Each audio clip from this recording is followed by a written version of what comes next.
नमस्कार and welcome to Bharat FS. Recently DRDO को एक बहुत बड़ी ब्रेक थ्रू मिली है, क्योंकि यहाँ पर जो आर्टिकल सामने आ रहे हैं जहाँ पर ये लिखा हुआ है कि DRDO nears EMALS breakthrough for max 6 aircraft launches. Actually यहाँ पर जो ई-माल्स की जो टेक्नोलॉजी है जिसे इंडिया इंडिजिनसली जिसे डेवलप कर रहा है, इसमें एक बहुत बड़ी ब्रेक थ्रू यहाँ मिली है जिसको लेकर आगे हम बात करने वाले हैं। लेकिन पहले आपको ये बता दें इन शॉर्ट की ई-माल्स की जो टेक्नोलॉजी है जो आज के टाइम में पूरे दुनिया भर में गिने चुने कुछ ही देशों के पास में है, क्योंकि 1950s के टाइम में सबसे पहली बार यूएस के पास में ये टेक्नोलॉजी आई थी। आगे हम इस टेक्नोलॉजी के बारे में ही बात करेंगे, लेकिन यूएस के बाद में यूके, फिर चाइना, इन गिने चुने कुछ देशों के पास में, लेकिन अब ये इंडिया इस लिस्ट में अब शामिल बहुत जल्द होने वाला है। और रिसेंटली यहाँ पर हुआ ये है कि डीआरडीओ की एक रिसर्च लेबोरेटरी है जिनका नाम है रिसर्च एंड डेवलपमेंट एस्टेब्लिशमेंट। इन्होंने यहाँ पे एक सिग्निफिकेंट माइलस्टोन प्राप्त किया है और इसमें यहाँ पर ये देखा गया कि जो स्केल्ड टेक्नोलॉजी डेमोन्स्ट्रेटर है इसे यहाँ पर सक्सेसफुली डेवलप कर लिया गया है। और इस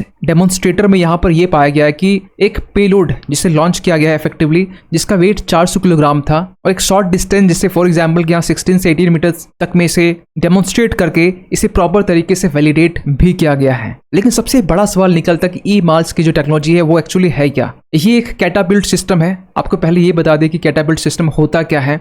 अगर आप गुलेल का नाम सुने होंगे, चलिए छोड़िए, अगर आपने एक वेपन्स जो एक्चुअली आप बाहुबली जो पिक्चर है आपने उसमें भी देखा होगा, कुछ इस तरीके के जो इमेज है गुलेल की तरह, ये आप जो पेड़ है इस तरीके से एक रॉ में आकर जो आर्मी होती है इसे पुश किया जाता है, और ये पुश करने के बाद में जो दुश्मन होते हैं उनके ठिकानों पर आकर गिरते हैं। कुछ इसी तरीके के यहाँ के जो कैटापिल्ट सिस्टम है यहाँ पर यूज किया जाता है, और ये बेसिकली यूज किया जाता है एयरक्राफ्ट लॉन्च कैरियर में। क्योंकि यहाँ पर आप देखते हैं कि जब भी जो एयरक्राफ्ट है जब यहाँ से टेक ऑफ होती है तो बेसिकली जो कैटापिल्ट होता है वो पीछे पुश करती है, और सडनली यहाँ पर जो कैरियर होता है एयरक्राफ्ट कैरियर इसे यहाँ से टेक ऑफ करवाया जाता है। तो ये बेसिकली यहाँ पर कैटापिल्ट सिस्टम पर ये बेस होता है, और इसी को लेकर यहाँ पर जो catapult assisted take off but assisted recovery, जिसे इन शॉर्ट आप कैटोबार भी करते हैं, ये जो ई-माल्स की जो टेक्नोलॉजी है ये इसी पर बेस्ड होती है। अगर आप कंफ्यूज होंगे कि कैटोबार एक्चुअली में है क्या और इसी जस्ट जो सेटोबार है ये क्या होता है, देखिए जो एस्टोबार जो होता है ये बेसिकली शॉर्ट टेक ऑफ होता है और वर्टिकल लैंडिंग होती है। जो लैंडिंग यहाँ होती है ये वर्टिकल होती है, लेकिन एक्चुअली आपने ये भी देखा हो कि जब लैंडिंग होती है तो जस्ट ये एयरक्राफ्ट कैरियर के दूसरी छोर से यहाँ से लैंडिंग होती है और यहाँ का आ तक पहुंचती है। तो जो वर्टिकल लैंडिंग होती है वो एस्टोबार होती है, लेकिन जो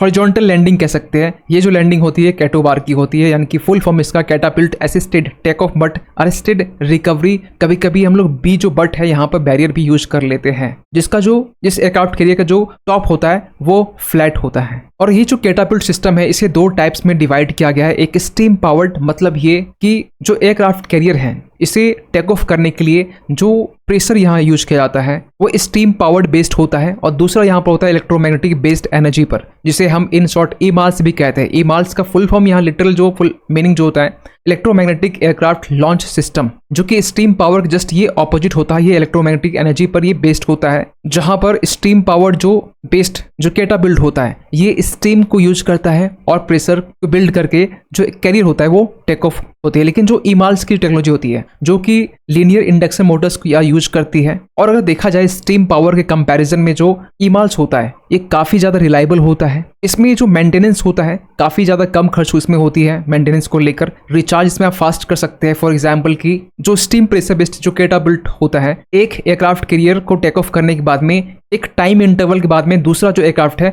वो यहाँ से टेक ऑफ किया जाता है, जो कि एक टाइम टेकन प्रोसेस है। लेकिन जो ई-माल्स होता है, ई-माल्स के जरिए इजिली जो एयरक्राफ्ट है उसे टेक ऑफ करवाया जा सकता है, और इसके बीच में जो गैप है बिल्कुल ये कम होता है। प्लस ये एनर्जी एफिशिएंट भी है, और कहा यह भी जाता है ये मोबाइल प्लस कंपैटिबल भी है। क्योंकि अगर हम देखें 2017 के टाइम से लेकर अब तक, 2017 का वो टाइम जब यूएस ने इंडिया को ये कहा कि हम आपको ई-माल्स की जो टेक्नोलॉजी है वो प्रोवाइड करेंगे, और इसके लिए ये जो यूएस की डिफेंस कंपनी है जनरल एटॉमिक्स एरोनॉटिकल सिस्टम, ये इंडिया से कांटेक्ट भी करती है और बात भी करती है। लेकिन यहाँ पर जो इंडियन नेवी है ये जो प्लान है इसे ड्रॉप कर दिया जाता है ड्यू टू बजट कंस्ट्रेंट, क्योंकि यहाँ पर इस टेक्नोलॉजी को देने के बदले में यूएस काफी ज्यादा हैवी चार्ज इंडिया से कर रहा था। और उसके बाद में इंडिया ने खुद से ये सोचा कि जो ई मार्स की जो टेक्नोलॉजी है ये खुद से इंडिया डेवलप करेगा, और इसके लिए जो state owned Bharat electronics limited है बेंगलुरु बेस्ड, ये ई मार्स मॉडल पर काम करना स्टार्ट करती है और कैटोबार ऑपरेशंस पर जो इंडियन वॉरशिप है,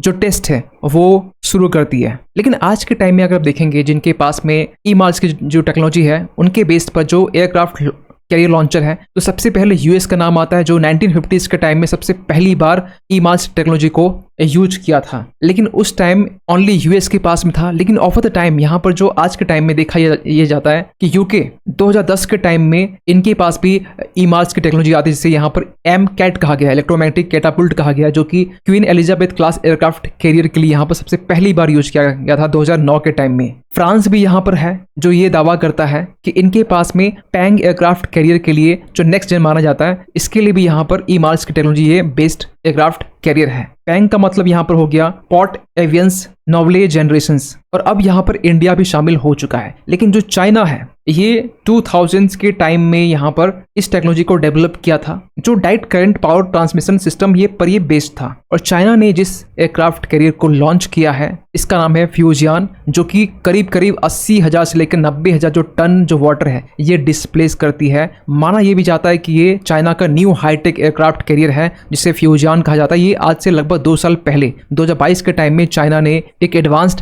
कैटापुल्ट सिस्टम को डेवलप किया था। लेकिन अब इस रेस में इंडिया भी शामिल हो चुका है, क्योंकि इंडिया को एक बहुत बड़ी ब्रेक थ्रू मिली है ई मार्स टेक्नोलॉजी को डेवलप करने के मामले में। और आगे ये भी कहा जा रहा है कि जो डीआरडीओ है ये फर्दर डेवलपमेंट के लिए जो इंडस्ट्रीज जो पार्टनर है इससे संपर्क कर रही है, ताकि जो डेवलपमेंट है वो और तेजी से हो सके। और इंडिया की आगे की प्लानिंग ये भी है, क्योंकि आज के टाइम में जो हमारे पास में एयरक्राफ्ट कैरियर है, ये अलग बात है कि हमारे पास में हैवी फाइटर जेट्स और एक कैरियर नहीं है, लेकिन कहा यह भी जा रहा है कि ई मार्स टेक्नोलॉजी पर बेस्ड जो आगे आने वाले टाइम में इंडिया काम भी कर रहा अनमैन्ड एरियल सिस्टम पर, जिसे ई मार्स टेक्नोलॉजी का बेस्ड पर एयरक्राफ्ट लॉन्च जो कैरियर है यहाँ से टेक ऑफ करवाया जा सकता है। इसके अलावा जो हैवियर जो फाइटर जेट्स हैं इसे भी ई मार्स टेक्नोलॉजी पर बेस्ड पर इसे भी इंडिया अपने जो एनिमी कंट्रीज है चाइना पाकिस्तान के अगेंस्ट में यूज कर सकता है। क्योंकि आज के टाइम में हमारे पास में जो स्टीम प्रेशर पर बेस्ड जो कैटापुल्ट सिस्टम है वो है आईएनएस विक्रमादित्य, और कैटोबार सिस्टम पर जो बेस्ड है जो कैरियर है उसका नाम है आईएनएस विक्रांत। और ये भी कहा जा रहा है कि इस पर हम लोग ई मार्स टेक्नोलॉजी को इंटीग्रेट करने की जो प्लानिंग है